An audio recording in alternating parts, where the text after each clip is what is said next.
Hi friends, வணக்கம். நேற்றுக்கு video நல்லாவே போயிருக்கு. புதுசாக வந்த சேனல்னு நிறைய பேர் ஆதரிச்சிருக்கீங்க, ரொம்ப நன்றி. இன்னைக்கு வீடியோ வந்து அதே மாதிரி டாப்பிக்கில் வந்து சிமிலரான ஒரு டாபிக் தான். கொஞ்சம் பொலிட்டிக்கலில் கொஞ்சம் எத்திக்ஸோடு இருக்கணும் அப்படிங்கிறத பற்றி தான் பேச போகிறோம். என்னத்தான் எத்திக்ஸ் பற்றி நம்ம பேசுகிறோம் அப்படின்னு சொன்னால், இப்போ கரண்ட் இஷ்யூ 2 நாளாக வந்து எதுக்கெடுத்தாலும் ஒரு மனுஷனோட தனிப்பட்ட வாழ்க்கையை வந்து எல்லாரும் எக்ஸ்போஸ் பண்ணி அதில் ட்ராவல் பண்ண பார்க்குறாங்க. அவங்களோட பொலிட்டிக்கல் பார்ட்டிக்கு வந்து அதில் வந்து நமக்கு எந்த மாதிரியான ஒரு மைலேஜ் கிடைக்கும் அப்படின்னு சொல்லி அதை வந்து டார்கெட் பண்ணி போயிட்டுருக்காங்க. இது வந்து ஒரு நல்ல விஷயமே இல்லை. என்ன சொன்னால், எத்தனையோ பேருக்கு எத்தனையோ நடிகைகள் வந்து விவாகரத்து வாங்கியிருக்கிறாங்க. மீண்டும் அவங்க வந்து ஃப்ரெண்ட்ஸாகவே நல்லபடியாக அவங்க லைஃப் போயிட்டே இருக்குது. அவங்கவுங்க வேலையை அவங்கவுங்க செஞ்சுட்டு போயிட்டே இருக்கிறாங்க. இதே மாதிரி கொஞ்ச நாளைக்கு முன்னாடி ஒரு பெரிய கட்சியோட தமிழ்நாட்டு தலைவர் வந்து பேசினதை மீண்டும் வந்து அவர் திருத்திக்கிட்டாரு. நான் பேசினது சரியில்லை தான் அப்படின்னு சொல்லி கூட அவர் சொல்லிட்டாரு. அந்த கட்சியை சார்ந்த லேடிஸ் மீன்ஸ் எம்எல்ஏஸ் எல்லாம் கூட அதே மாதிரி தான் வந்து அவங்க கருத்தை தெரிவிச்சிருந்தாங்க. ஸோ இதெல்லாம் வந்து வரவேற்கத்தக்கது. நல்ல ஒரு நாகரிகமான ஒரு அரசியலை வந்து நம்ம நோக்கி போயிட்டுருக்குறோம் அப்படிங்கிறதுக்கான ஒரு எடுத்துக்காட்டு.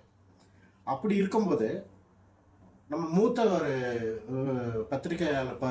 அரசியல் விமர்சகர் வந்துட்டு அவர் நிறைய யூடியூப்க்கு வந்துட்டு இன்டர்வியூ கொடுத்துட்டே இருக்கிறாரு. அவர் அதில் கேட்குறாரு, யார் வந்து இந்த விஜய் சாரோட விவாகரத்தை வந்து வெளியிட்டாங்க, மேடம் வந்து அவங்க வந்து கொடுத்தாங்களா அப்படின்னு தான் கேட்குறாங்க. சங்கீதா வந்து இந்த என்ன ஒரு விவாகரத்து இது நோட்டீஸை காமிச்சு வந்து வெளியில் மீடியாவுக்கு சொன்னாங்களோ அதை வந்து அவங்களா சொன்னாங்களா இல்லை அப்படின்னு தான் சொல்கிறாங்க. ஸோ அப்போ அதை வந்து வேற ஒரு கட்சிக்காரங்க வந்து அவங்க மீடியா மூலமாக அதை வந்து என்கரேஜ் பண்ணிக்கிறதுக்காக இதை வந்து எக்ஸ்போஸ் பண்ணுறாங்க. பெருசாக ஃபுல் பேஜாக வந்து அதை பற்றி எழுதுகிறாங்க. நாள் முழுக்க ஹெட்லைன்ஸ்ன்னு சொல்லி அதை வந்து போட்டு ரிப்பீட்டடாக வந்து போட்டு காட்டுறாங்க. இதனால யாருக்கு பாதிப்பு அடையுது அப்படின்னு சொல்லி பார்த்தா, அந்த போட்டுட்டு இருக்கக்கூடிய கட்சிக்காரங்களுக்கு தான் இது வந்து பாதிப்பாக இருக்குது. இது வந்து விஜய் சாருக்கு வந்துட்டு அவருக்கு வந்து இதனால எதுவும் பெரிய பாதிப்பு வந்து ஏற்படுறதா தெரியல. என்ன சொன்னால், அவரோட குடும்ப பிரச்சனையாக தீர்த்துக்குவாங்க. இல்லை நாளைக்கு அவங்க 2 பேரும் நல்லபடியாக கூட வாழ்கிறதுக்கான நிறைய வாய்ப்பு இருக்குது. அதை விட்டுட்டு இவங்க வந்துட்டு அந்த பர்சனல் லைஃப்பை எடுத்துகிட்டு வந்து பப்ளிக்கில் வச்சு அவரை அவமானப்படுத்தி நம்ம வந்து மைலேஜ் எடுக்கலாம் அப்படின்னு சொல்லி பார்க்குறாங்க. ஆனால் அந்த கட்சியை சார்ந்தவங்க வந்து அந்த மாதிரியான எண்ணத்தில் யாருமே கிடையாது. ரெண்டாவது, அவருக்கு ஓட்டு போடணும், ஒரு மாறுதல் வேணும் அப்படின்னு எதிர்பார்க்கக்கூடிய இந்த ஜென்ரேஷனும் இப்போ இருக்கிற எல்லா தரப்பான தாய்மார்களும் யங்ஸ்டர்ஸ் வந்து அந்த ஒரு மனநிலையில் இல்லவே இல்லை. ஸ்பெஷலி இவங்க இந்த மாதிரி வந்து எந்த அளவுக்கு அவரை வந்து தாக்கணும் அப்படின்னு சொல்லி அவங்க ட்ரை பண்ணிட்டு இருக்கிறாங்களோ, அது வந்து போக போக போக போக வந்து விஜய் சாருக்கு தான் அவங்க வந்து ஓட்டிங்காக கேம்பெயின் பண்ணுற மாதிரி தெரியுதே தவிர, அவங்க கட்சிக்கு வந்து அவங்களே வந்து நல்ல ஓட்டர்ஸை வந்து இழக்கிற அளவுக்கு அவங்க வந்து செஞ்சுட்டு இருக்கிறாங்கன்னு யோசிக்கவே மாட்டேங்கிறாங்க. அதே மாதிரி தான் இன்னொருத்தரும் ஒரு சின்ன கட்சியிலேருந்து இன்னொருத்தர் வந்துட்டு டெய்லி யூடியூப்பில் உட்காந்துக்கிட்டு விஜயை பற்றி பேசிகிட்டே இருக்கிறாரு. அவருக்கே பிபி ஏறுற அளவுக்கு அவர் வந்து பேசிகிட்டு இருக்கிறாரு. ஸோ அது பேசுறதுனால அவங்களுக்கு வந்து அவங்க கட்சியை சார்ந்த விஷயங்கள் பேசலாம், டெவலப்மெண்ட்ஸை பற்றி பேசலாம். என்னதான் ஆர்குமெண்ட்டுக்கு போனாலும் அங்கே சுற்றி இங்கே சுற்றி அவங்க வர்றது எங்கன்னு சொன்னால் தாவேகா கட்சி அவங்கள தான் டார்கெட் பண்ணுறாங்க. அவங்கள டார்கெட் பண்ணாமல் அவங்களுடைய கட்சியை வந்து அவங்க ஃபோக்கஸ் பண்ணி பேசலாம். இல்லை ஆளுங்கட்சி தரப்புலேருந்து நம்ம இந்த நாட்டுக்கு என்ன மாதிரியான நல்லது நடந்திருக்கு கெட்டது நடந்திருக்குன்றதை வந்து ஆலோசித்து அதை தொடர்ந்து வந்து ஃபோக்கஸ் பண்ணி பேசலாம், கேம்பெயின் பண்ணலாம்.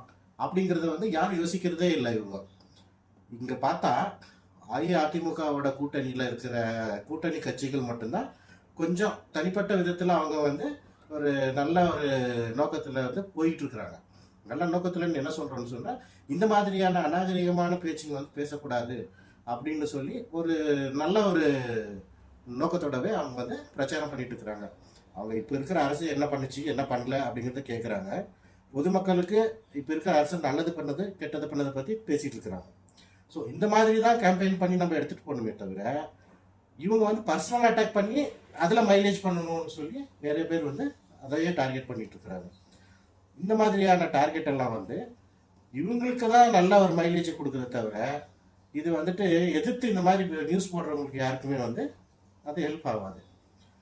ஸோ இப்போ இருக்கிறவங்களுக்கு அது வந்து அந்த நேரத்துக்கு அவங்க வந்து ஒரு சந்தோஷப்படலாமே தவிர விஜயை பற்றி நமக்கு இப்படி ஒரு நியூஸ் கிடைச்சிருச்சு அப்படின்னு அவங்க நினைக்கிறாங்களே தவிர இந்த விஷயமெல்லாம் வந்துட்டு எந்த விதத்துலையுமே ஓட்டர்ஸை வந்து மாற்றவே முடியாது.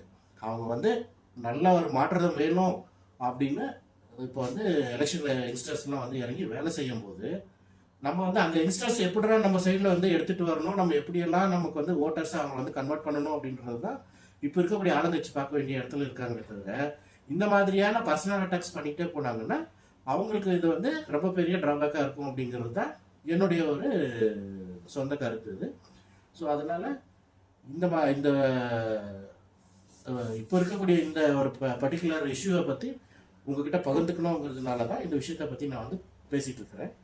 உங்களோட கருத்துக்கள் எதுவாக இருந்தாலும் எங்களுக்கு கமெண்ட்ஸ் மூலமாக தெரியப்படுத்துங்க. எங்கள் சேனலை சப்ஸ்கிரைப் பண்ணுங்கள், அதே மாதிரி ஷேர் பண்ணுங்கள், எல்லாருக்கும் பெல் பட்டன் ப்ரெஸ் பண்ணுங்கள். தேங்க்யூ. அடுத்த வீடியோவில் பார்க்கலாம்.